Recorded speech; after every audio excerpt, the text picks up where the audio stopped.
Bem-vindas e bem-vindos ao Fórum Acadêmico Profissional da Ampconte, FAP. Hoje abordaremos o tema Desafios da integração da governança corporativa e da contabilidade com Amaro Gomes. Amaro é secretário de Coordenação e Governança das Empresas Estatais da Secretaria Especial de Desestatização, Desinvestimento e Mercados do Ministério da Economia, desde janeiro de 2020. É servidor do Banco Central e atuou em diversos cargos na instituição desde 92, culminando com a chefia de departamento de normas do sistema financeiro da instituição entre 2004 e 2009, o mesmo ano em que passa a representar a América Latina como membro do International Accounting Standards Board, IASB, entre 2009 e 2019, órgão responsável pela emissão de normas internacionais de contabilidade que a gente conhece como IFRS. Amaro é graduado em Ciências Contábeis pela UNB, com especialização pela FGV e mestre em Contabilidade e Finanças pela Universidade de Lancaster. Entre 88 e 2002, atuou como docente na Unicelb, na FGV também e na UNB. Em 2017, recebeu o prêmio Lancaster University Award for Outstanding Alumni. Quer dizer, muita coisa. E posso abrir um parênteses particular, né, e dizer que conheço o Amaro já faz quase 10 anos já, porque o tempo passa rápido, quando participamos, né, de alguns grupos técnicos do CFC, relacionado à IFRS, à constituição do GLENIF para a América Latina, e sempre buscou estimular a evolução da contabilidade na região, integrar pessoas, e com toda a correria do IASB ainda, sempre colaborava com as pessoas, achava um tempo para poder ajudar todo mundo. Então, eu fico grato por tê-lo aqui com a gente, Amaro, hoje. Para acompanhar nosso debate aqui, né, o professor Marcelo Botelho, ele é professor da FEA USP de Ribeirão Preto e é o diretor administrativo financeiro da Ampconte. Bom, para já começar já engrenado, Amaro, a gente que na área contábil, né, contabilidade e finanças em geral, a gente tem muitos estudos mostrando os benefícios que a governança traz para a qualidade das demonstrações financeiras ou da informação contábil e as consequências que trazem no mercado também essa melhor qualidade. Por exemplo, pode reduzir custo de capital, menor incentivo para manipular ou para fraude das empresas, e porque a própria governança tende a melhorar o monitoramento dos executivos, alinhar melhor os incentivos, né? E aí, como você visualiza essas evidências da literatura, considerando sua vivência no IASB e agora de volta ao Brasil, cuidando da governança das estatais? Obrigado, Zé. Se você me permite, eu vou chamar de Zé Elias, sou o professor José Elias, professor Zé Elias. Só Zé mesmo. Não, eu agradeço imensamente, eu me permito essa liberdade pela história que nós temos juntos aí, nesses vários grupos. Para mim, é um dos maiores prazeres para mim, na verdade, é ajudar. E no IASB, eu tive essa oportunidade de realmente buscar integrar pessoas, conectar pessoas, para que se avançasse no estabelecimento de um ambiente de negócios adequado, ou pelo menos mais moderno, em toda a América Latina.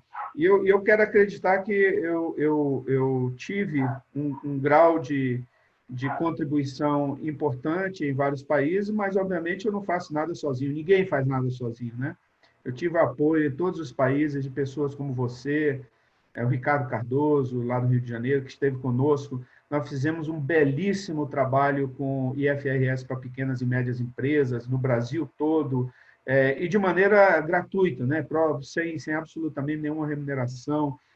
Nelson Carvalho, Eliseu Martins, toda a equipe do CPC, no caso do Brasil, e colegas e pessoas que se envolveram também em outros países. E eu acho também que eu fui privilegiado nesse contexto, porque, na minha visão, eu estive no IASB nos 10 anos de maior transformação da contabilidade moderna. Eu cheguei no IASB em virtude da crise e saí do IASB quando a crise já estava esquecida, digamos assim, ou pelo menos já estava distante da mente das pessoas, tanto que o IASB já passou a se dedicar a projetos muito mais contemporâneos, digamos assim, né? Aprimorar a apresentação da demonstração de resultados, discutir informações de natureza não necessariamente contábil financeira, mas que impactam relatórios corporativos, né? Então, num momento muito mais... lá no IASB eu falava que a gente estava agora vivendo, nos últimos 2 anos, depois da aprovação da IFRS 17, que foi a de seguros, a última grande norma transformadora, eu falava que a gente estava vivendo um momento poético do IASB, né? Então, eu me permitia isso. E isso foi muito importante para mim, essa escola. Então, eu queria agradecer aqui tremendamente a Ampconte pelo convite para contribuir. Eu acho um debate extremamente oportuno, mesmo no momento em que nós estamos vivendo, e particularmente pelo momento que nós estamos vivendo. Eu acho que lá para frente, na conclusão, eu quero tentar fechar isso. E eu queria também registrar minha admiração por vocês, tá? Colegas profissionais da área, que fizeram a Ampiconte uma realidade. Eu participei da criação da Ampiconte, fui associado, há alguns anos já não sou mais, parei de receber o boleto, mas participei da criação, participei de praticamente todos os eventos iniciais, Rio Grande do Norte, Brasília, aí no Espírito Santo, e eu acompanhei o esforço dos colegas aí para tornar a Ampiconte uma realidade, e eu continuo com o mesmo grau de deferência e admiração por vocês, né? Colegas que eu estou alguns conhecendo hoje, que continuam a fazer esse trabalho fantástico de estudar temas relacionados à contabilidade, governança corporativa, finanças e outros correlacionados. Então, Zé, eu vou te ser sincero com você. Essa sua pergunta, só com essa sua pergunta a gente podia ficar aqui uma hora falando, porque você me deu 3 dimensões. Pergunta excelente, que englobou 3 dimensões que eu vou me permitir, até por uma questão de estabelecer o parâmetro da nossa conversa hoje, eu achei extremamente pertinente. Primeiro, você pergunta como eu visualizo as evidências da literatura no trabalho associado à governança. Depois, você me pede para conectar essas evidências com minha vivência no IASB, e concluindo com agora no Brasil, à frente aí da SESC, tratando de governança de estatais, federais, né, digamos, deixemos bem claro, como é que eu vejo. Então, eu vou responder nessa mesma ordem, inicialmente com a minha percepção pessoal quanto à importância da evidência acadêmica para se fazer um trabalho de qualidade. Veja que interessante é que o tema que nós estamos discutindo hoje, a integração de governança e contabilidade, foi exatamente o tema da minha dissertação de mestrado em Lancaster, em 1998, há 22 anos atrás. E por que esse tema foi escolhido, né? Porque, à época, eu era do Banco Central e nós já tínhamos uma percepção de que aprimorar a governança no sistema financeiro era muito importante. Então, o meu trabalho, eu tenho absoluta certeza que está muito alinhado com vários dos trabalhos que estão hoje aí disponíveis. Ou seja, eu parti de uma breve discussão teórica, né, a partir dos conceitos de Clean Surplus Accounting, que para mim era básico, era muito importante explorar em virtude dos conceitos que à época nós aplicávamos no Banco Central, e a partir da teoria contábil, qual era o papel das informações contábeis no ambiente econômico, explorando aí como essas informações podem ser usadas no processo de tomada de decisão e as principais características do processo de geração dessa informação, né? Por quê? Porque o usuário deve ter, pelo menos essa era a minha presunção, deve ter pleno conhecimento desse ambiente em que as informações são geradas, para poder ler adequadamente as demonstrações financeiras. Veja que a demonstração financeira, para mim, a gente lê, né? É um instrumento de comunicação, né? Então, depois de identificar a teoria contábil e como é o ambiente de elaboração dessas informações, eu parti para a busca de evidências. E a evidência que eu escolhi à época foi firmas no Reino Unido, né, para identificar qual era essa relação entre o vínculo entre os fundamentos contábeis e econômicos e os modelos de avaliação baseados em dados contábeis utilizados. Então, eu concluí o meu trabalho à época, considerando a informação contábil e o juízo de valor dos administradores, na análise mais detalhada dos conceitos da teoria de agência, que eu sei que é um tema que vocês gostam muito, né? Então, usando essa base empírica do Reino Unido, fazendo todo o trabalho estatístico, né, eu identifiquei eu explorei 5 aspectos. Vejam só quais foram os aspectos. O nível de qual a influência na qualidade da informação contábil? Do primeiro aspecto, o nível de participação societária dos administradores, a eficácia do conselho de administração, a visibilidade política da empresa, que para mim era relevante ter uma noção disso, O nível de incentivos gerenciais, ou seja, alinhamento entre os objetivos estratégicos da empresa e a expectativa dos gerentes, e as restrições financeiras impostas pelos credores, as covenants. Né? E o resultado foi consistente com a literatura à época que eu explorei, que eu utilizei, obviamente. Estou falando 22 anos atrás.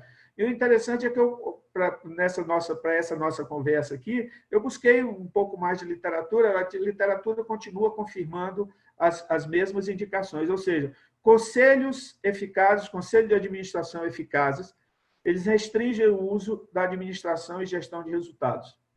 Empresas com nível mais alto de participação societária por seus administradores têm maior probabilidade de adotar métodos contábeis que diminuem os resultados de maneira, ou seja, de gestão de resultados. E os covenants exercem forte influência sobre escolher método de política contábil pela administração. Tudo isso é muito natural, né? Conhecendo tudo que a gente conhece hoje, e isso demonstra claramente uma clara identificação entre a importância de governança e contabilidade, integração entre esses dois conceitos. E legal então, que essa ótica... Desculpa interromper, mas é legal que a gente vê que a teoria explica na prática, né? Que nem discute, não, na prática a teoria é outra, mas é legal ver que as coisas funcionam, né? Convergem. Exato. E nós temos um corpo hoje de acadêmico, uma base acadêmica hoje, que reforça plenamente todos esses conceitos, né?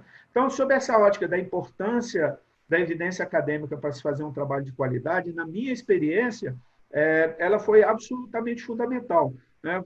Eu, na época, voltei do mestrado para o Banco Central do Brasil, então nós já tínhamos uma equipe com clara visão de que era necessário aprimorar a estrutura de governança das entidades subordinadas à legislação do Banco Central. Né? Qual é o objetivo? É o maior monitoramento no âmbito interno das organizações. Esse era o objetivo nosso da época. Mas o nosso foco não era o investidor. O nosso foco no Banco Central, na área de normas, é o depositante, em primeiro lugar. Né? É o depositante, que é a preocupação maior do órgão regulador, posteriormente os credores, principalmente com o crescimento dos instrumentos híbridos de capital e dívida. Por uma coincidência, eu analisei o primeiro instrumento híbrido de capital e dívida emitido no Brasil, ainda em 1999, e, consequentemente, sob a visão do Banco Central, o objetivo era preservar a solvência da entidade e, finalmente, a estabilidade do sistema financeiro.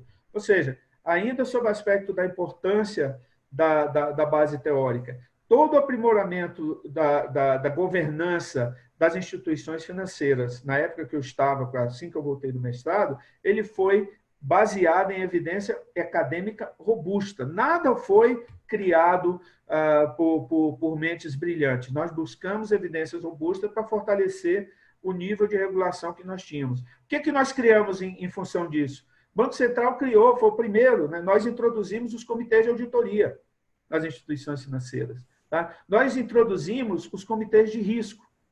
Nós introduzimos a figura do responsável pelas áreas de risco, no caso de bancos, risco de crédito, mercado, operacional. Nós introduzimos uma figura que, não, além nas entidades listadas, tem a figura da relação com investidores. Isso a gente não interfere. Nós criamos a figura do diretor, e são estatutários, responsáveis pela área de contabilidade. Então, nós introduzimos uma série de instrumentos que reforçaram a governança corporativa, que, inclusive, culminaram com o fim do rodízio dos auditores independentes, que eu coordenei o trabalho que culminou com a introdução do rodízio no sistema financeiro, em função das quebras de bancos na meados dos anos 90, essencialmente econômico e nacional. Então, esse conjunto de aprimoramentos na regulação no âmbito de governança, ele foi baseado em evidência robusta. Então, eu tenho absoluta certeza de que qualquer trabalho de qualidade e que combine credibilidade, ele tem que ter evidências robustas. E veja que essa experiência, partindo para o segundo aspecto, então, essa é a minha visão da importância da evidência, partindo do aspecto de como essa evidência, como eu tive a experiência no IASB foi exatamente essa experiência no Banco Central que me levou para o IASB. né? Que essa formação e essa certeza de que nós temos que estar preocupados com evidência e a informação contábil se presta a um uso por diversos stakeholders, e esses com expectativas distintas, é perfeitamente alinhada com a missão do IASB. É interessante também que nós somos contadores, a maioria de nós, pelo menos, e muitos imaginam que o IASB desenvolve norma para contador. Não, o IASB, em essência, ele desenvolve norma para o investidor. Na verdade, quando o IASB, pelo menos esse deve nortear o IASB. Nós temos a estrutura conceitual, nós não estou mais lá, mas o IASB tem uma estrutura conceitual, que é a base do desenvolvimento de pronunciamentos, e esses pronunciamentos e a estrutura conceitual ela é muito clara. O foco é o investidor, o provedor de recursos, não é o contador, não é a empresa. É óbvio que o contador é o principal profissional, o principal instrumento, etc. Mas o foco é o investidor. Por isso que o IASB, inclusive, está buscando aprimorar, ampliar o seu mandato em termos de requerimento para relatórios corporativos. Então, na realidade, o trabalho do IASB é voltado para o interesse público nesse contexto, no contexto de atender a demanda do investidor. E voltando ao quê? O que ele quer fazer? Promover a confiança do investidor naquelas informações e mediante a promoção da confiança, o investidor, então, faça alocações de investimento baseadas em decisões mais robustas e, com isso, nós tenhamos crescimento econômico e estabilidade financeira de longo prazo na economia global, já que o IASB se volta para a economia global. E isso tudo está muito claramente traduzido na missão do IASB e capturado na estrutura conceitual. Né? Então, com esses dois elementos, eu chego de volta e chego na SEST, que a SEST lida com o quê? Com governança, entre outros aspectos, mas essencialmente governança em empresas estatais e federais. E eu tive uma sorte brutal.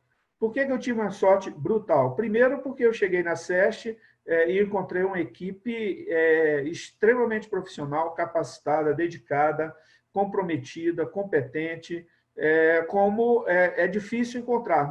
Não é usual encontrar uma equipe pequena, pouco mais de 100 pessoas, extremamente comprometida com o trabalho e capacitada para realizar. Mas, além disso, eu cheguei no momento em que a lei das estatais, a 13.303, aprovada em 2016, está em pleno efeito. E a 13.303, ela inovou significativamente no sentido de fortalecer a governança das entidades. Então,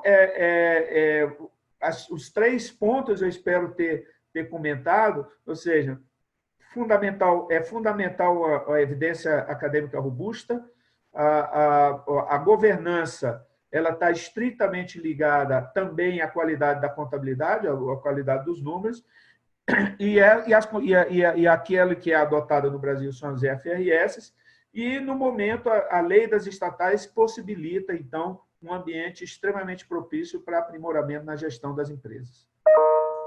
Desculpa, me alonguei, mas tinha que concluir fazer todo esse ciclo. Não, mas está ótimo, Amaro. E é bom até para a gente entender todo esse pano de fundo e até puxando em algumas coisas do que você falou, pensando nos modelos de governança, porque no Brasil e na academia, muitas vezes, a visão do modelo de governança está muito atrelada aos níveis de governança da B3, acessar, e na verdade são estruturas que vão além disso, você mencionou uma série delas, né? Então, dessas estruturas, e aí também destaco algumas outras, como o Comitê de Auditoria, Conselho Fiscal, ter um bom RI, como que você percebe que elas são fundamentais, ou quais dessas você identifica aí como maior contribuição para uma boa governança corporativa?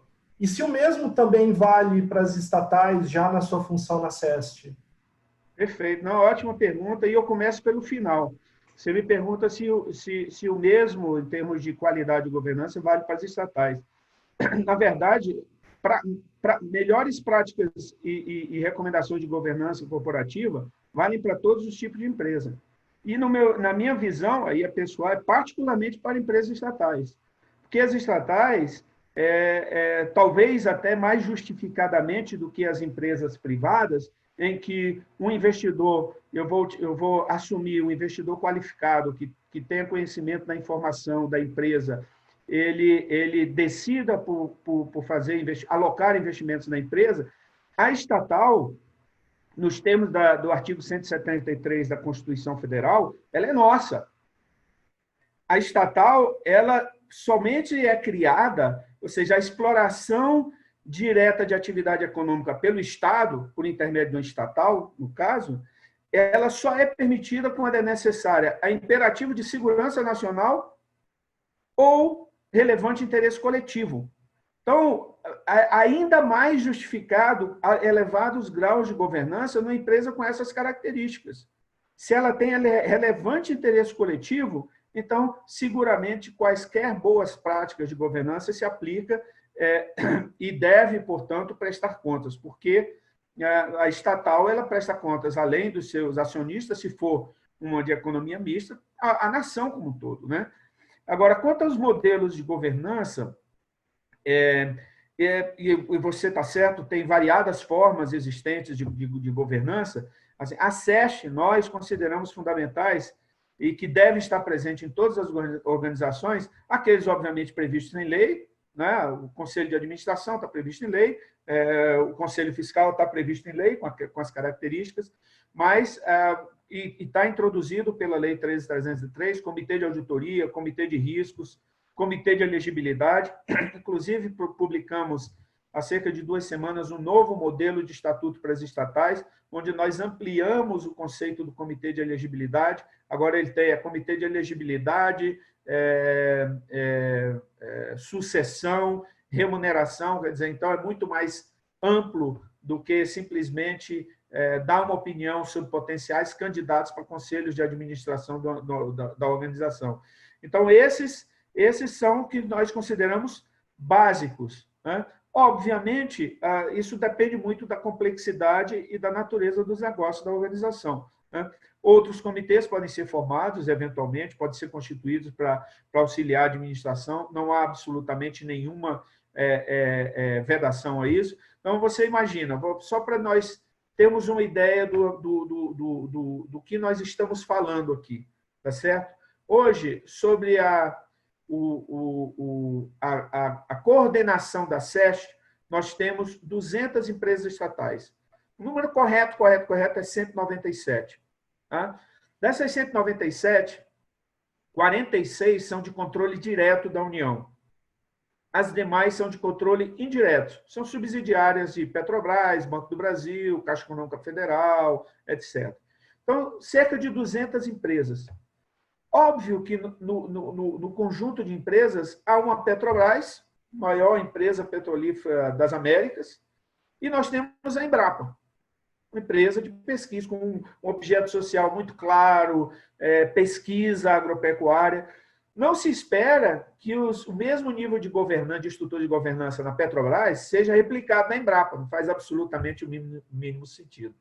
Então, é nesse contexto que nós ressaltamos a complexidade, a natureza dos negócios que vai pontuar qual é o modelo ideal de governança, né? No caso das estatais, obviamente, economia mista, que tem títulos e valores negociados em bolsa, ou mesmo que não seja economia mista, mas que façam emissões no mercado, a área de relações de investidores é absolutamente fundamental, ou por exigência legal, no caso da CVM, ou por exigência do mercado, no caso um BNDES, que não é uma empresa aberta, não é economia mista, mas o BNDES faz colocações de títulos no mercado internacional.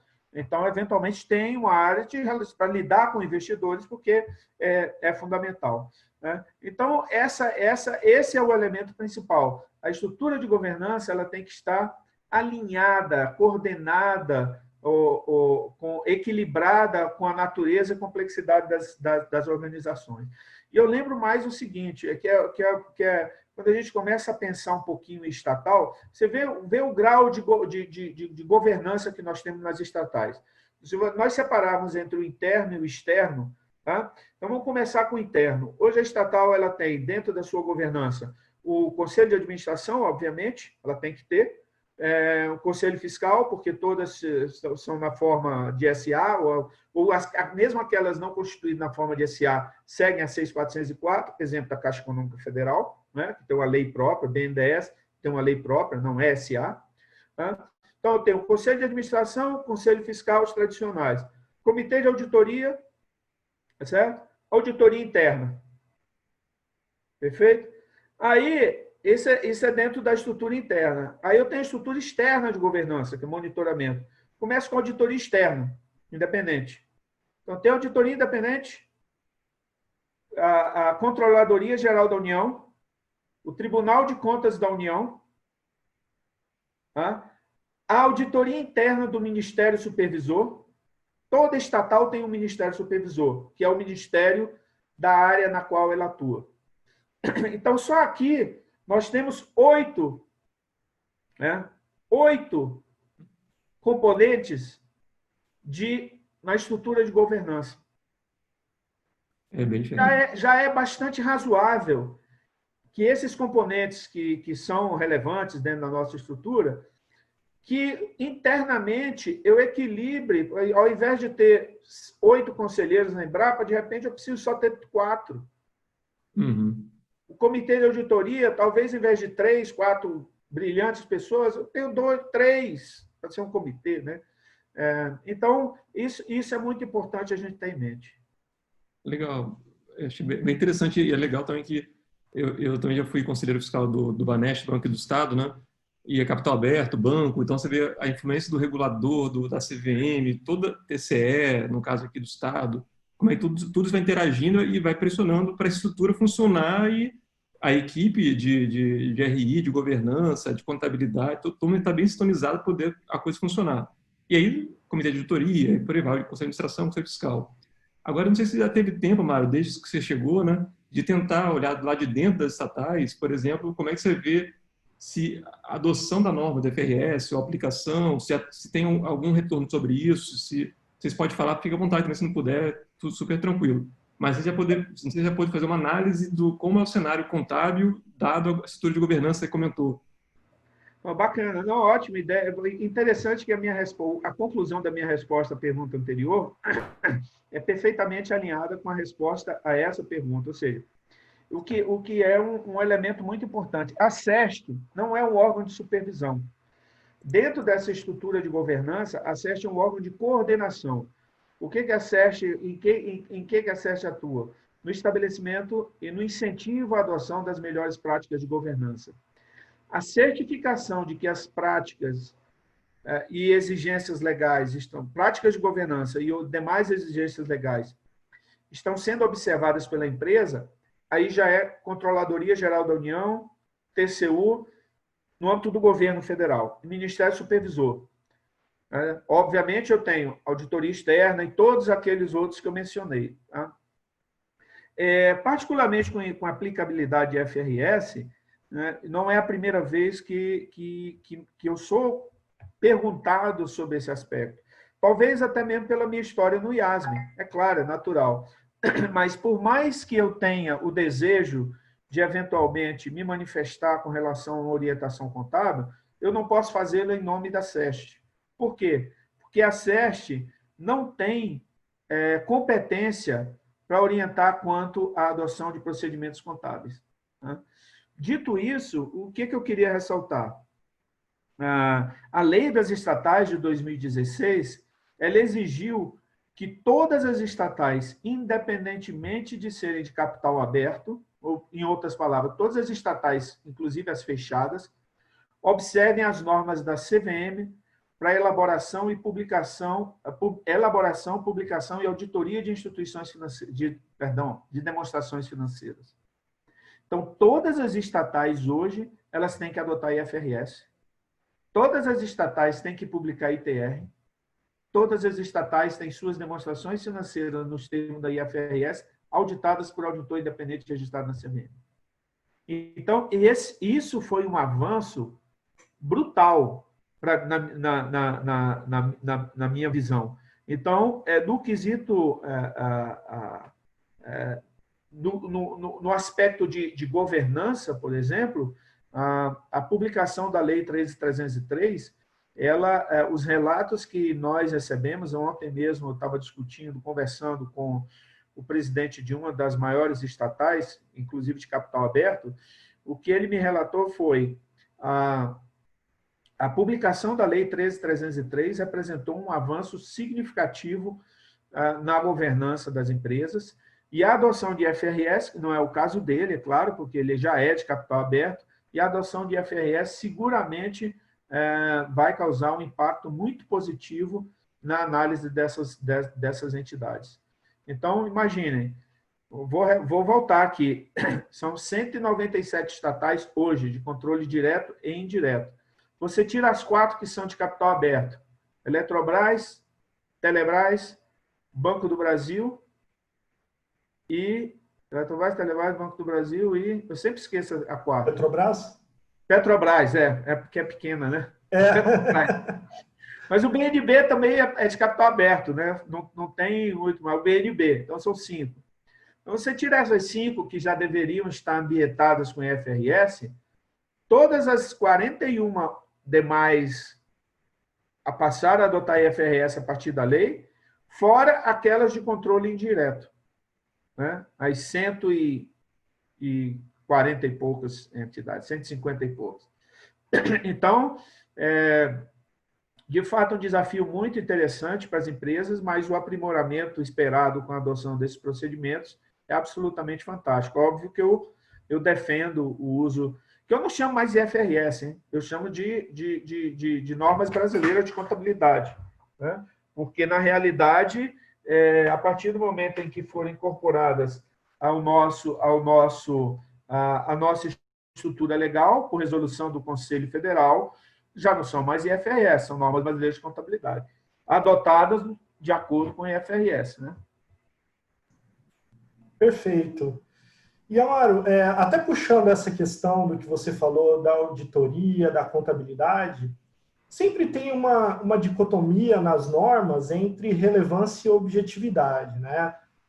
Eu posso ter, respectivamente, uma informação de um conteúdo informacional maior versus uma informação mais objetiva. E isso, às vezes, coloca em oposição a contabilidade dessas empresas, inclusive das estatais, com as empresas de auditoria independente. Como você enxerga essa relação de conflito e apoio entre a contabilidade e as auditorias, e até mesmo como a contabilidade e a auditoria, esse conflito pode auxiliar dentro de uma boa governança? É interessante. Eu tenho uma visão muito particular com relação a esse conflito. Primeiro que ele não é incomum. É um conflito natural. Na minha visão, ele é natural por quê? Porque eventos econômicos, os eventos econômicos simples tendem a ter uma interpretação de como devem ser registrados e apresentados também igualmente simples. Normalmente, quando nós falamos em conflito, nós falamos em algum nível de complexidade. E a complexidade, ela existe na dimensão de que a quantidade de operações ainda não chegou no nível tal que ela passa a ser de pleno conhecimento de todos. E eu gosto de dar sempre um exemplo, voltando na minha época, que eu era auditor ainda. Eu comecei minha carreira com auditoria na Price em 1986 e em alguns anos eu me tornei especialista em auditar instituições financeiras. E a operação mais complexa de instituições financeiras naquela época era operações de open market. E a operação hoje mais simples impossível, né? Então, era complexa, as pessoas se debatiam, era complicado, e com o tempo aquilo se tornou tão corriqueiro, as empresas faziam, nós fazíamos, os brasileiros que tinham alguma reserva, faziam aplicações do dia para a noite, né? No overnight. Então, aquilo se tornou uma operação, aí aquela complexidade se dissipou. Depois vieram os derivativos. Então, o primeiro derivativo, que era de taxa de juros, meu Deus, que coisa complicada. Hoje, derivativo de taxa de juros, você começa, a discutir, todo mundo, peraí, isso é óbvio, variável, conta fixa, entendi já. Né? Então, esse é um elemento, para mim, importante quando eu penso nesse conflito quanto à representatividade de eventos econômicos. Eu acho que ele é natural, ele é tão maior quanto maior for a complexidade do evento econômico. Ele deve ser objeto de debate entre os profissionais envolvidos, obviamente, mas é invariavelmente uma questão de juízo de valor e independência intelectual.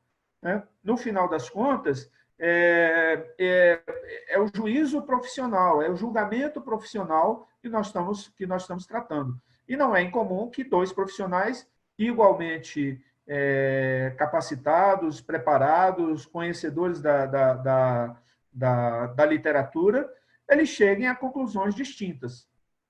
Né? E isso é um dos resultados, na verdade, das IFRS, sim. Por quê? Porque as IFRS, de uma maneira geral, e se eu tiver chance um dia eu falo por que de uma maneira geral, mas de uma maneira geral, as IFRS são baseadas em princípios. Né? Mas eu já vou falar aqui. Quando você pega a IFRS 9, por exemplo, instrumento financeiro, ali não tem só princípio. Não pode ser principiológica, ou a IFRS 15, que demonstra de reconhecimento de receita, né? Não pode ser principiológica uma norma de 200 páginas. Né? Ao longo do desenvolvimento... nós falamos que a IFRS é baseada em princípio, porque comparada com o US GAAP, que é o seu grande contraponto, ela tem muito menos detalhe, mas nem toda...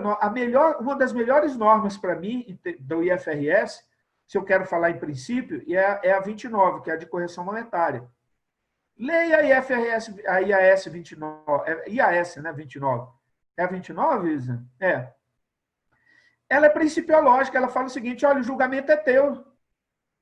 E acabou. Né? Agora, você vai, não existe base de conclusão, então você não sabe por que se chegou àquilo.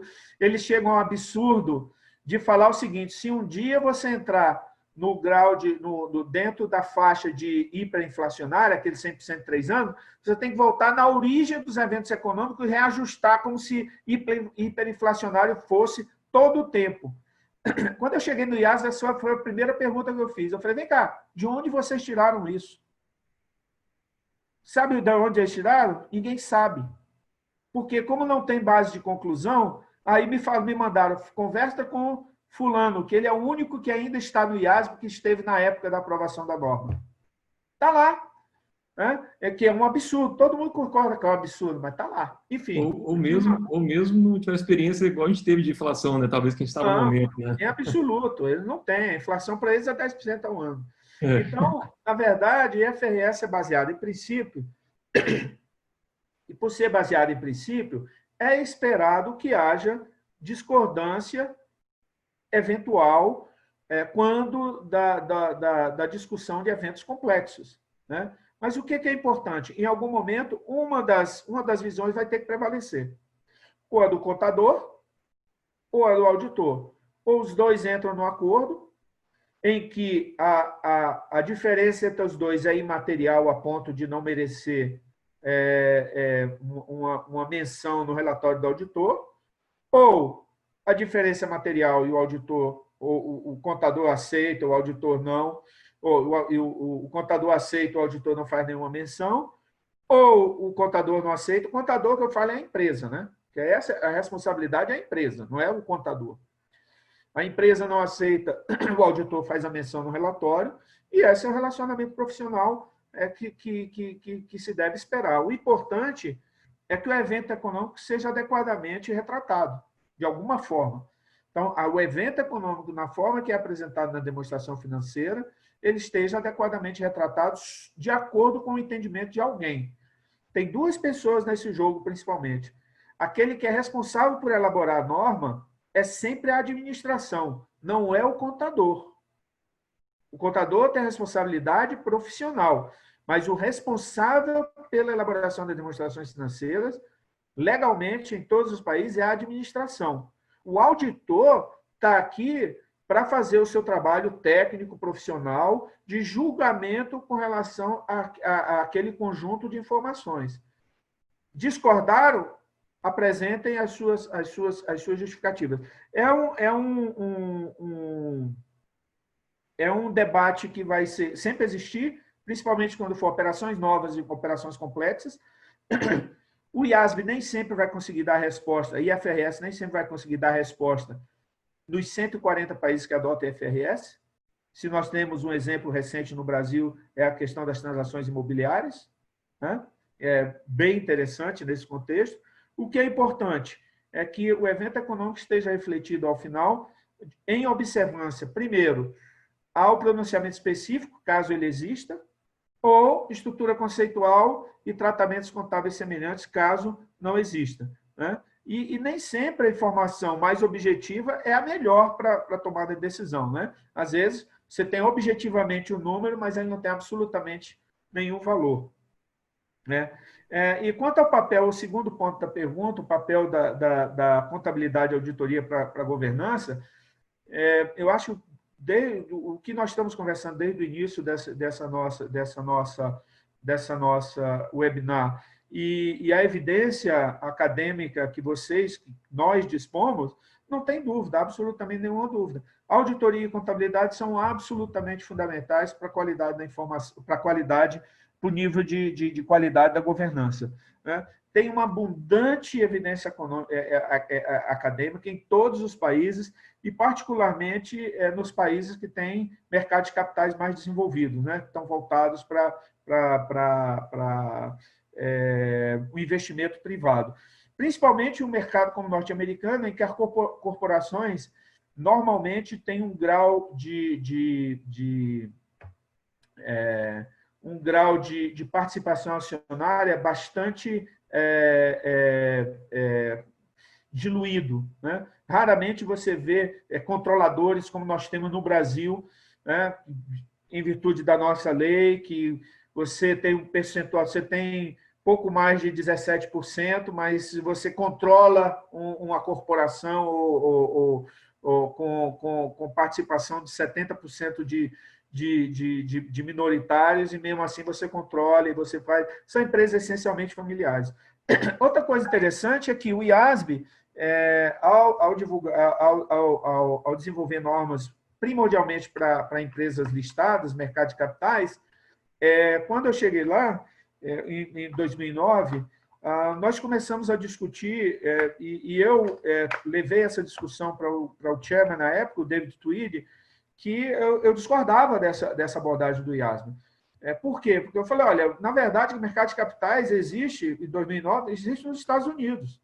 Mesmo o mercado de capitais aqui na Inglaterra, né, que eu estava na Inglaterra, ou na Europa, ele é pequeno em relação ao PIB.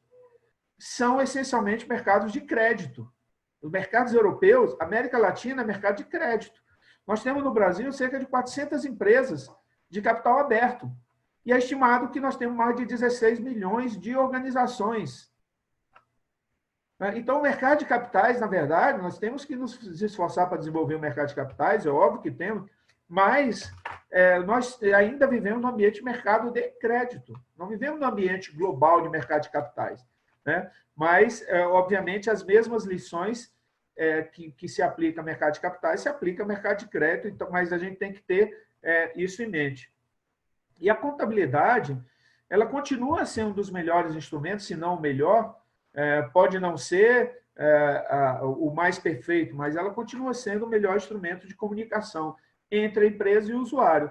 E eu louvo os avanços em anos recentes com o enriquecimento de informações de natureza não puramente contábil, como relato integrado, ESG e outros esforços que estão em andamento, porque nós temos que avançar para o relatório corporativo mesmo, né? As experiências recentes no Brasil mostram que é necessário compartilhar mais informações para viabilizar ao investidor um processo de tomada de decisão mais robusto. E quando eu saí do IASB, na entrevista final, na minha apresentação final, nós fazemos uma apresentação para os trustees, né? Eles nos convidam para que você faça uma memória dos seus 10 anos e dê sugestões para o futuro. Eu só dei uma sugestão. Falei, o IASB está perdendo tempo. O IASB deve passar a ser também o responsável pelo desenvolvimento de relatórios corporativos, não somente relatórios contábeis. Nós temos que urgentemente avançar e trabalhar mais proximamente com o IRC, a ONU, e todos os outros grupos que estão se dedicando à melhoria de relatórios corporativos. Nada mais natural que o IASB o faça, né? Que traga para dentro do IASB. Então, eu defendi isso, eu espero que um dia isso seja uma realidade, porque é absolutamente fundamental nesse contexto. A contabilidade compreenda a importância de informação não necessariamente gerada pelos pronunciamentos contábeis, mas que tem valor significativo na avaliação das empresas. Excelente. Bom, a gente vai caminhando para o final. Eu vou fazer uma última pergunta, Amaro, e depois tem várias perguntas que o pessoal mandou. O Zé Elias vai fazer algumas delas, né? Aproveitando um pouco da tua fala, até exemplificando no caso da norma específica aí para correção monetária, né? Verdade. Quer dizer, isso, tem a questão da aplicabilidade, dificuldade de se aplicar uma norma. Às vezes a gente vê que a intenção é boa, a ideia é boa, mas é difícil de implementar.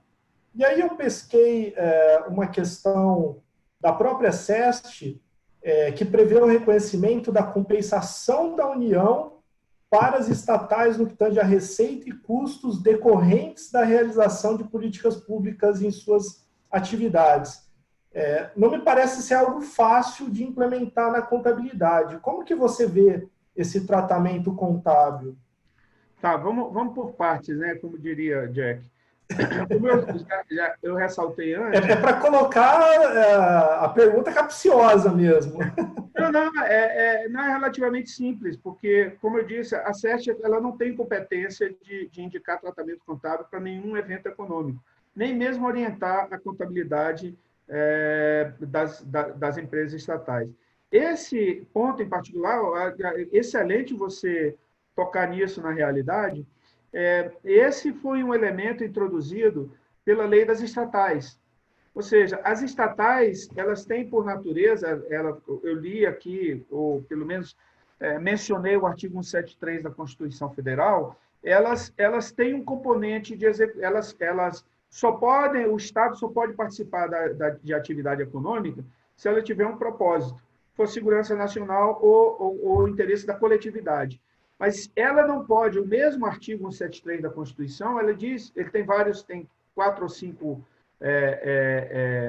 parágrafos, ele diz essencialmente o seguinte: vai ser criada por lei, a lei vai dar todas as características, e ela não pode ter absolutamente nenhum privilégio comparativamente ao setor privado, nem na área de tributação.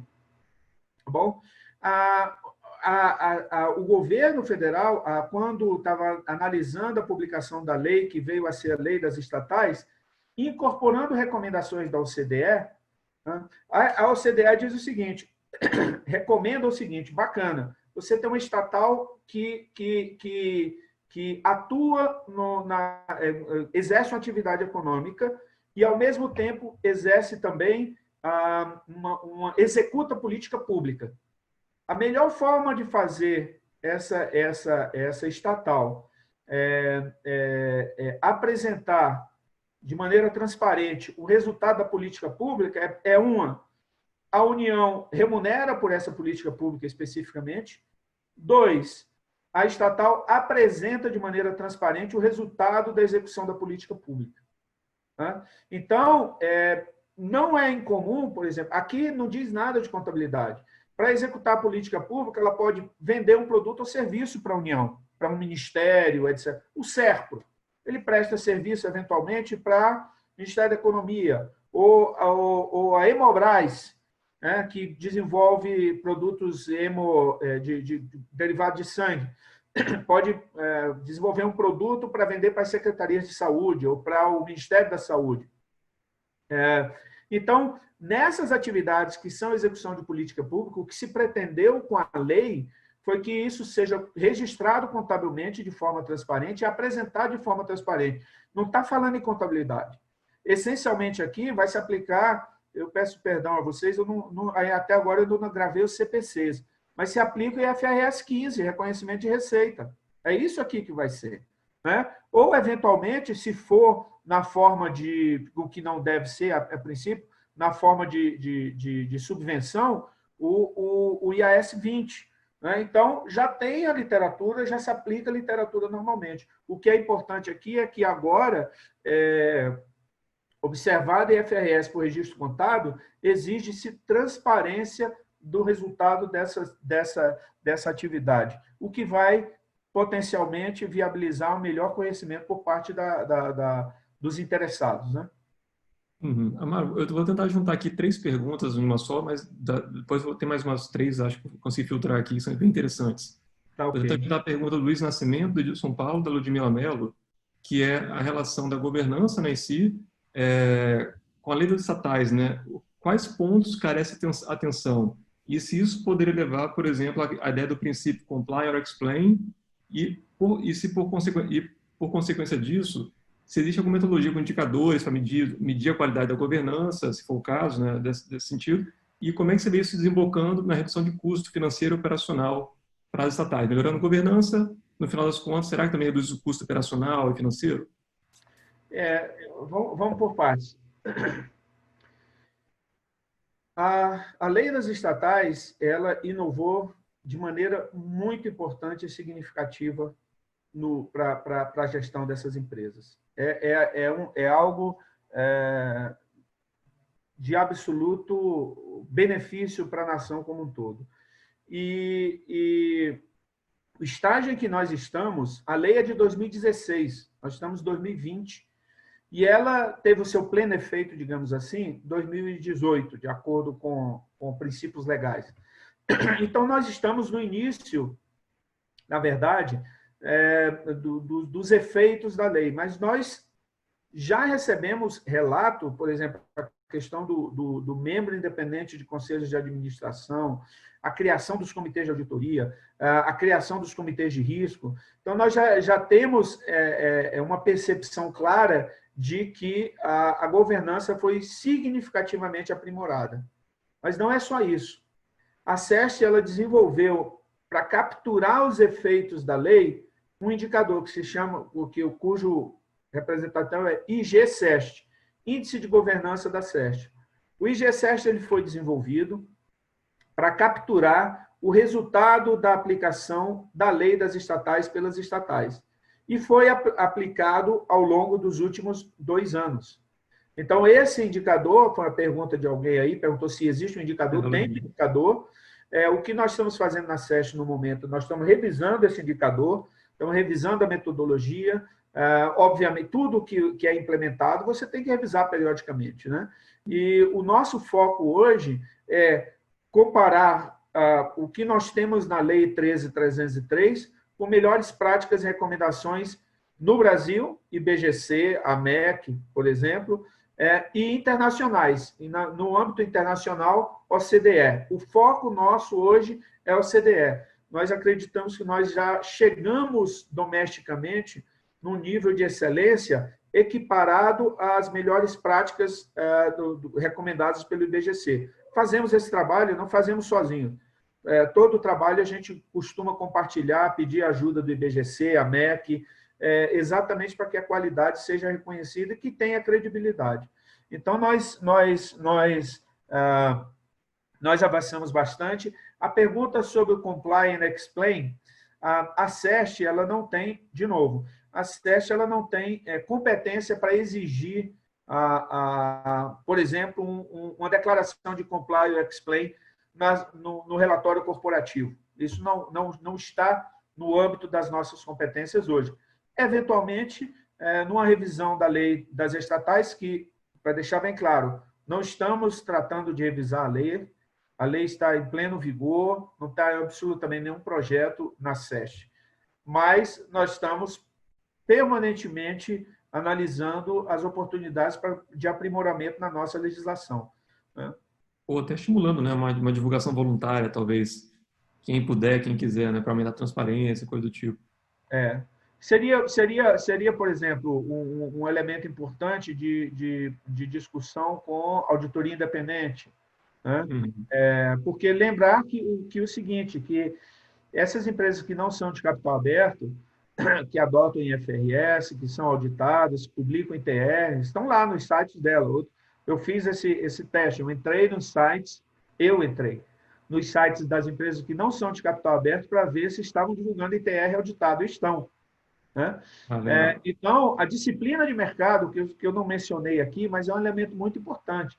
A disciplina de mercado, pelo menos no âmbito da regulação de sistemas financeiros, já foi reconhecida desde o início dos anos 2000 como absolutamente fundamental, como um terceiro pilar dentro da linguagem de regulação financeira, para fazer como um terceiro pilar de governança, para pressionar a empresa a observar as melhores práticas, a divulgar informação de maneira transparente e adotar princípios contábeis robustos, né? E aí tem duas perguntas que tem a ver com essa questão da transparência, mas você já resolveu parte das perguntas, que era a questão da divulgação da informação, né? Que Glauber Teixeira comentou, né, olha, não é tão simples achar informação, mas pelo visto TR está lá já nos sites, então fica mais fácil de encontrar Eu fiz informação. esse teste. Eu fiz esse teste. Legal. Eu entrei no site das empresas que não são de capital aberto, de todas elas. Todas, não foi uma, não. Não das 197. Eu entrei na de controle direto, que não são capital aberto. Todas, à exceção de duas, divulgam o ITR, então atualizadinho, está lá tudo disponível. Tá? Legal. Toda a informação está disponível. Para as duas que não divulgaram, eu mandei, já na condição de secretário, uma carta cobrando a divulgação, né? Mas todas divulgam. Então, um nível de compliance bem elevado. Que ótimo. E aí tem mais duas perguntas aqui que tem a ver, talvez, um pouco que você falou ontem, né, numa conversa que teve no BGC. Teve o marco de saneamento básico agora, né, que talvez ajude a melhorar a governança do setor. E a outra pergunta, essa foi privada aqui, então não vou falando da pessoa aqui, mas se isso também pode influenciar na privatização das estatais. E aí não sei se tem algo no radar, você pode comentar a respeito também. Se o marco ajuda as estatais e, por consequência, também privatiza mais fácil, ou melhor, faz um processo melhor, né? Obviamente que não era o objeto principal aqui da nossa conversa, mas o que eu posso dizer é o seguinte: a privatização é um dos potenciais resultados de um projeto amplo de desestatização, né? Então, a proposta de desestatização ela está incluída no âmbito de um objetivo de reordenar o papel do Estado na economia, né? Qual é esse objetivo? Tornar o uso dos recursos que são, por natureza, escassos, os recursos públicos, mais eficientes, né? Deixando que o privado, nas situações em que desempenhe melhor aquela determinada atividade econômica, o faça. Se hoje, eventualmente, essa atividade é desenvolvida pelo Estado, por meio de uma estatal, talvez o caminho seja a privatização. Esse é o moto da desestatização. É importante lembrar também que nós não estamos falando absolutamente nenhuma novidade. O Plano Nacional de Desestatização ele foi aprovado em 1997, exatamente com o objetivo de... É interessante, porque eu tinha ele anotado aqui, eu tenho anotado, mas é interessante que ele dá essencialmente 5 objetivos. O primeiro é reordenar o papel do Estado na economia, e o último é estimular o desenvolvimento do mercado de capitais. Uhum.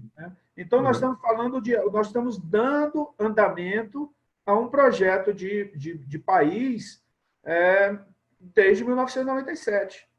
Né? E um dos princípios básicos nesse processo de análise de desestatização é a plena observância dos princípios constitucionais. O artigo 173 ele é claro. O Estado só deve explorar a atividade econômica interesse, segurança nacional, interesse da coletividade. Uhum. Será que entre as quase 700 empresas que hoje o Estado brasileiro, a União, tem participação direta, indireta, coligada, controlada e participação simples, será que as 700 são de interesse da coletividade? Fica a reflexão, né? Será que as 700 que o Estado brasileiro participa, elas são necessárias para a segurança nacional?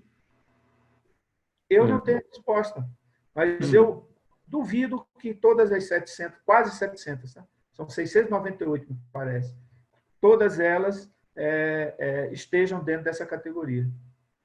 Legal, obrigado aí por ajudar a resposta aí. Tem mais uma pergunta, mas tem um pouco a ver com o que você falou nisso, que a dimensão da governança, né, vai de acordo com a dimensão da empresa, o tamanho da empresa. E como é que é feita a questão da remuneração dos executivos das estatais? Esse dimensionamento, incentivo, você comentou bastante da governança, e tem uma pergunta, como fica a análise da remuneração dos executivos das estatais? Como é que é dimensionado? A remuneração nas estatais ela segue proposta do Conselho de Administração. Esse é um ponto. Ou seja, a SEST ela não se interfere na gestão das estatais. A remuneração é definida pelo Conselho de Administração. No entanto, essa remuneração é aprovada pela SEST. Tá? Então, é a SEST que aprova a remuneração, inclusive remuneração variável, de diretores, Conselho de Administração, Conselho Fiscal, Comitê de Auditoria. Tá? O que tem se observado na SEST ao longo dos últimos anos é absolutamente nenhum reajuste em termos de remuneração no âmbito das estatais. Então, a estatal é um SA de capital, se for de capital aberto, tem elementos de atratividade que devem ser considerados, são considerados pelo Conselho de Administração. A SEST ela não interfere diretamente no estabelecimento da remuneração, mas ela se manifesta porque isso tem que ser aprovado por ocasião da Assembleia. A remuneração do ano seguinte dos administradores, de acordo com a 6.404, tem que ser aprovada em Assembleia. Então, a SEST se manifesta para subsidiar o voto da União, que é participante, controladora das companhias, por ocasião da Assembleia. Legal, obrigado. E para encerrando já, Mário, tomando já bastante seu tempo, como é que você vê a questão da sustentabilidade dentro da governança corporativa das estatais? Isso é discutido, não é discutido? Ainda não? Ou tem alguma relação? Eu, pessoalmente, ainda não tive chance de discutir questões de sustentabilidade. Mas, seguramente, terei em algum momento. E eu acho que é interessante, já que você está falando de sustentabilidade, a gente vai avançar para a conclusão. É inevitável, já que nós estamos falando de sustentabilidade, é inevitável falar também um pouco dos efeitos da pandemia sobre as empresas, de uma maneira geral. Tá? E, particularmente, aqueles que devem ser refletidos na contabilidade. Tá? Então, se eu quero me concentrar apenas em alguns, eu não vou me adentrar nos efeitos. Mas eu estou, essencialmente, aqui, acredito, falando para uma comunidade de pesquisadores, colegas contadores, professores.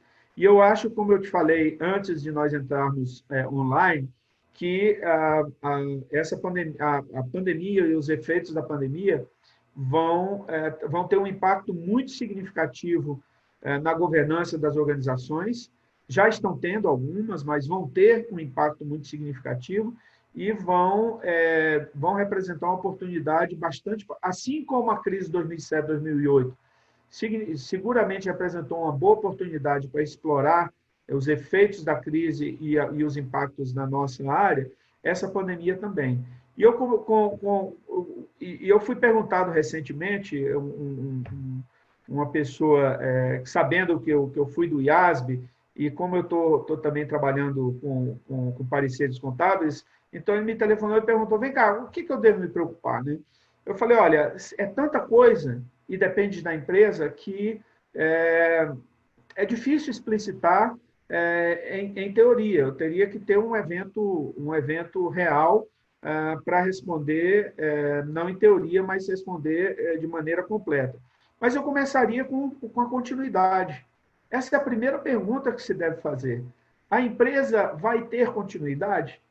Né? Exemplos, escritórios compartilhados, que era a menina dos olhos, que saíram como grandes alternativas à crise de 2007, 2008. Nós temos inúmeras empresas de escritório compartilhado. Aqui em Brasília tem várias, São Paulo, Rio. Tem grandes como a WeWork Internacional. Será que esse modelo de negócio vai se sustentar?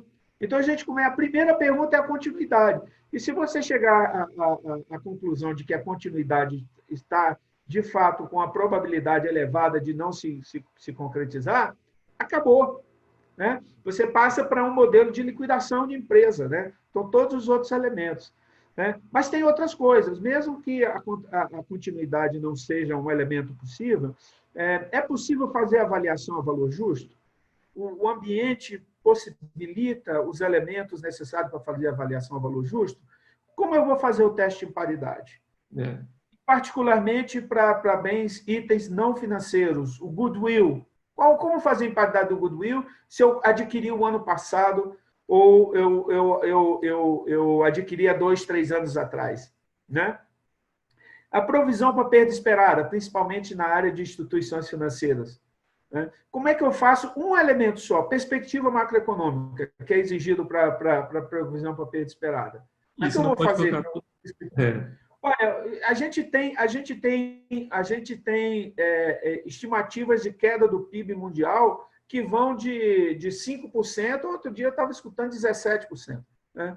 Óbvio que são todos exercícios de futurologia, né? Nesse momento. Os contratos de arrendamento.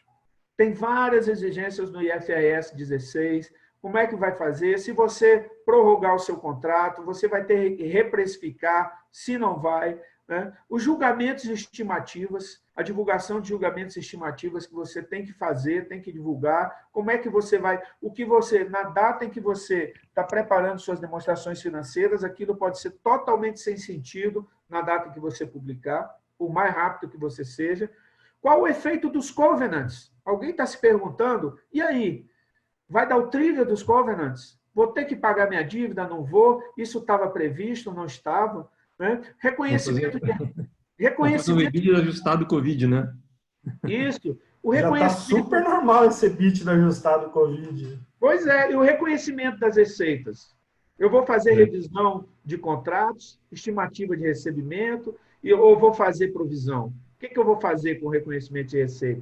Fusões e aquisições que já estavam em andamento, onde eu tinha em processo negociado, já bastante adiantado, definido o valor de goodwill, expectativa de realização. Qual vai ser o impacto nisso? Né? E no caso do Brasil, isso se aplica no mundo todo. Mas no caso do Brasil, duas coisas têm me chamado bastante atenção.